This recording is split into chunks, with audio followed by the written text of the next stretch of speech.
जय भीम। शुक्रवार दिनांक 11 जुलै 2025 सम्राट वाचनमध्ये हा दुसरा लेख आहे। लेखाचं शीर्षक आहे बुद्धांची गुरुपौर्णिमा। त्याचे लेखक आहेत किशोर कासारे।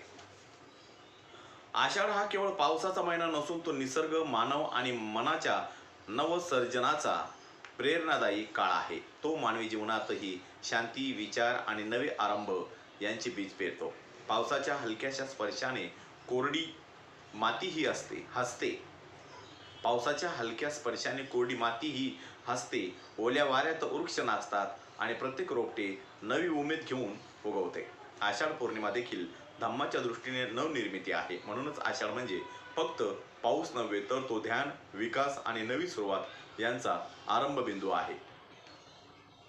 आषाढ पौर्णिमेच्या दिवशीच गौतम बुद्धांनी आपल्या पहिल्या 5 शिष्यांना म्हणजे पंचवर्गीय भिक्खूंना बोधिप्राप्तीनंतर पहिला उपदेश वाराणसी जवळील सारनाथ येथील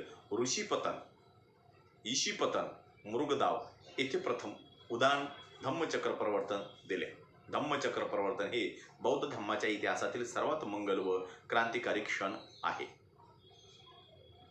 तो मानवतेच्या परिवर्तनाच्या आरंभाचा क्षण आहे। तो केवळ उपदेश नव्हता, तर एक नवीन युगाची सुरुवात होती, जिथे ज्ञान, करुणा आणि नैतिकता सील हे आधार होते। धम्माचा म्हणजे तत्वज्ञानाचा आणि आचरणाचा प्रवाह या क्षणी सुरू झाला। तीच ही आषाढ पौर्णिमा धम्म पौर्णिमा म्हणून विश्वात प्रचलित झाली।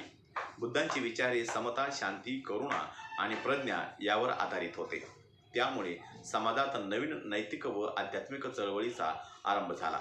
तथागतांनी मानवाला केंद्रस्थानी ठेवून धम्म मांडला। हे एक क्रांतिकारी पाऊल होते। संपूर्ण मानवजातीला समतेचा, अहिंसेचा, करुणेचा, प्रज्ञेचा मार्ग दिला, मार्गदर्शन केले। राजा, गरीब, श्रीमंत, स्त्री, पुरुष या सर्वांनाच ज्ञान मिळवण्याची समान संधी दिली, मार्गदर्शन केले। त्या आषाढ या धम्म पौर्णिमेपासूनच तेव्हापासून गुरुपौर्णिमा ही गुरु शिष्य परंपरेची स्मरण करणारी परंपरा सुरू झाली। हा दिवस गुरुविषयी कृतज्ञता व्यक्त करण्याचा आहे, जे आपल्याला अज्ञानातून प्रकाशाकडे घेऊन जातात। गुरुपौर्णिमेचा खरा अर्थ बुद्धांच्या धम्म कार्यात सामावलेला आहे।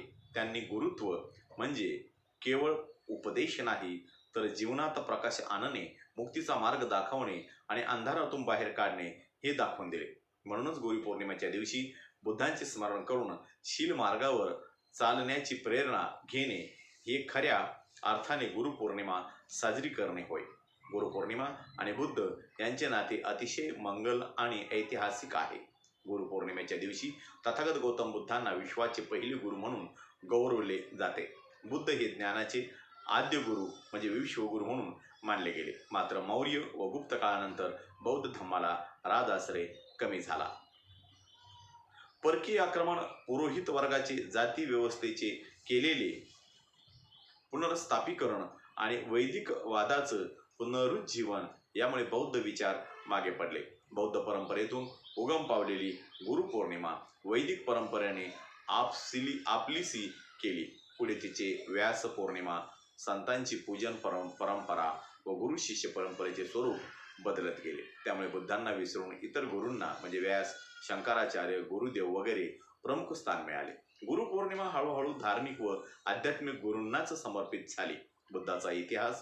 बुद्धांचे ऐतिहासिक व आध्यात्मिक संदर्भ मागे पडला। बौद्ध परंपरेत शिक्षण, सत्य, विचार, अनुभवावर आधारित गुरुत्व, तर वैदिक परंपरेत श्रद्धा, भक्ती, पूजाभावावर आधारित गुरुत्व बनले। बुद्ध हे तत्वज्ञान, विवेक, विचार, सत्य आणि ज्ञानाचे मूळ आहेत। त्यांचे गुरुत्व म्हणजे अंधश्रद्धा नाही, तर ज्ञानावर, सत्यावर आधारित प्रकाश आहे। गौतम बुद्ध हे गुरुपौर्णिमेचे मूळ आद्यस्तंभ आहेत। विश्वात तथागतांचे गुरु म्हणून आदराने स्मरण केले जाते। आज गरज आहे त्याला बहुजन समाजामध्ये ज्ञानाचे गुरु म्हणून पुन्हा उभे करण्याची। भक्ती श्रद्धेच्या अंधाराच्या गुहेत नव्हे, तर विवेक प्रज्ञाच्या उजेडात बहुजनांना आणण्यासाठी सांस्कृतिक परंपरा पुन्हा ठामपणे पुढे आणण्याची आहे। या ठिकाणी माझा लेख संपलेला आहे। माझ्या व्हिडिओला प्रत्येक लाईक करा, शेअर करा, सबस्क्राईब करा, बेल आयकॉनवर क्लिक करा. जय हिंद, जय भारत, जय बुद्धभूमी.